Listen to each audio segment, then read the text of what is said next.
Salam, hər vaxtınız xeyir olsun. Deməli, bugün mən sizlərə ədədin tam və kəsir hissəsinin necə tapılacağı haqqında məlumat verəcəm. Deməli, tam və kəsir hissə nədən ibarət olur? Biz onluq kəsirlərin, kökaltı ifadələrin həm tam, həm kəsir hissəsini tapacağıq. Məsələn, ən birinci biz başlayırıq nədən? İlk növbədə, məsələn, hər hansı bir onluq kəsir götürürəm. Bu zaman mən götürərəm, məsələn, 3,1. 3,1 tam hissəsini tapmaq üçün 3,1 hansı iki tam ədəd arasında yerləşdiyinə baxıram. Ədəd oxunda 3 ilə 4 arasında yerləşir. Və buradan ən kiçiyi mənim olur tam hissə. Deməli, 3,1-in tam hissəsi 3-dür. Kəsir hissəni tapmaq üçün, bax, belə bir yazıram bura. Kəsir hissəni tapmaq üçün ədədin özündən tam hissəni çıxırıq. Ədədin özündən yazıram ki, köçürənlər olacaq. Özündən tam hissəni çıxırıq. Bu zaman 3,1 bizə verilən ədədin özüdür. Çıxıram, tamım 3 idi. 3,1-dən 3 çıxsam, cavab olur 0,1. 0,1 mənim artıq 3,1-in kəsir hissəsidir. Yəni, belə biz deyə bilərik ki, artıq kəsir hissə mənfi ola bilməz, 0-dan kiçik ola bilməz, 0-la 1 arasında, 1-dən də böyük ola bilmir. Yəni, deyirik ki, kəsir hissə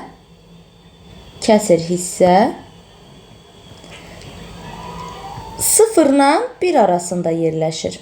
Bax, belə. Bunu qeyd edin mütləq şəkildə. Bu, müsbət onluq kəsirlərə aiddir. Yəni, tapılma qaydası hamısında eynidir. Gəlin indi tapaq nəyi? Mənfi ədədlərdə necə olur, onlara baxaq. Mənfi ədədlərə də nümunə göstərirəm. Eyni qaydanı tətbiq edirik. Qayda nədən ibarətdir? Qaydamız ondan ibarətdir ki, məsələn, yazırıq ikinci. Mənfi 3,1 yazıram. Görək, burada doğruluq payı nədən ibarətdir? Mənfi 3,1 mənfi 3 ilə mənfi 4 arasında yerləşir ədəd oxunda. Ən kiçiyi mənfilərdə ən böyüyə də ən kiçikdir. 4 daha böyükdə məsələn mənfi olduğuna görə ən kiçik. Deməli, tam hissə oldu 4. Yəni, mənfi 3,1 tam hissəsi mənfi 4. Kəsir hissəni tapmaq üçün ədədin özündən, yəni mənfi 3,1-dən çıxıram mənfi 4-ü. Mənfi 3,1 üstə gələk 4 olur. Çünki bu mənfi bura dəydi və mənfi ilə bir-birinə vurulanda müsbət olur. Biri mənfi, biri müsbət. Böyükdən kiçiyi çıxıram. 4-dən 3,1-i çıxıram. 0,9 böyüyün də işarəsi qoyulur. Görürük ki, mənfi 3,1-in kəsir hissəsi 0,9 oldu. Keçirəm indi kəsirlə olanlara. Görək kəsir nədir? Hamısı eyni qaydadır. Yəni, biz kəsirlə deyəndə üzürlü sayı, yəni kökaltı ifadə. Kökaltı ifadədə də biz yenə onluq bir ədəd çıxartmalıyıq, sonra onların tam və kəsir hissəsini tapmalıyıq. Məsələn, bizə kök altından çıxa bilməyən ifadə versələr, məsələn, kök altında 17. Mən birinci fikirləşirəm ki, kök altında 17-dən tam bir ədəd çıxmır. Mən amma onu tamlaşdırmaq üçün kök altında 17, kök altında 16 və kök altında 25 arasında yerləşir. Yəni 16-dan 4 çıxır, 25-dən də 5. Kökdə 17 bunların arasındadır. Deməli, mənim kökdə 17-im 4 və 5 arasında yerləşir. Ən kiçiyi də 4-də axı. Deməli, bunun tam hissəsi oldu 4. 4 oldu bunun tamı. Kəsir hissəni necə tapırdıq? Ədədin özündən, yəni kökdə 17-dən çıxırdım tamı. Bu mənim oldu artıq nəyim? Kəsir hissəm. Yəni kökdə 17-nin kəsir hissəsi. İndi ola bilər ki, bizə bu tip verməyələr. Sadəcə bu şəkildə yox. Bizə verilər nə? İndi həmin sualı yazıram. Məsələn, kök altında 17 çıxaq 2. Bizə belə bir ifadə verilsə necə taparıq? Yenə eyni qaydadır. Lakin burada biz özümüzdən bir hər hansı, məsələn, dedik kök altında 17, 4 və 5 arasında yerləşir. 4 ilə 5 arasında elə bir ədəd götür.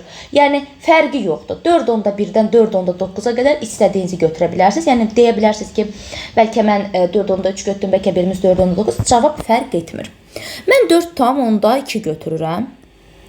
Gətirib kökdə 17-nin yerinə yazıram 4 onda 2 çıxılsın 2.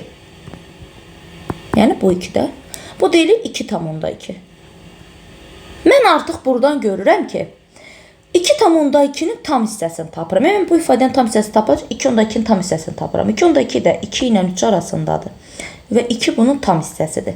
Deyirik kökdə 17 çıxaq 2-nin tamı 2-dir. Hardan tapdıq? Yuxarıdan. Bəs kəsri necə tapırıq? Kəsri tapmaq üçün, yəni kəsir hissəni, bu zaman biz nə edirik? Ədədin özündən, yəni kökdə 17 çıxaq 2-dən tam hissəni çıxıram. Yəni tam hissədə 2-dir, 2-ni çıxıram. Artıq burada kökdə 17 çıxaq mənfi 2, mənfi 2, bu da mənfi 4. Yəni çıxaq 4. Kökdə 17 çıxaq 4 də artıq bizim oldu kəsir hissəmiz. Yəqin ki, fikrim sizlər üçün aydındır. Yəni bir qayda olaraq tam hissəni tapmaq üçün biz nə edirik? Ədəd hansı iki tam ədəd arasında yerləşirsə onu qeyd edirik. Ən kiçik tam ədədimiz bizim tam hissəsidir. Ədədin kəsir hissəsini tapmaq üçün verilmiş ədəddən, yəni bizə verilən ədəddən tam hissəni çıxıram. Bizdə artıq olur nə? Ədədin kəsir hissəsi. Bu bizim ədədin tam və kəsir hissəsinin dərsi idi. Aydın oldusa nə gözəl.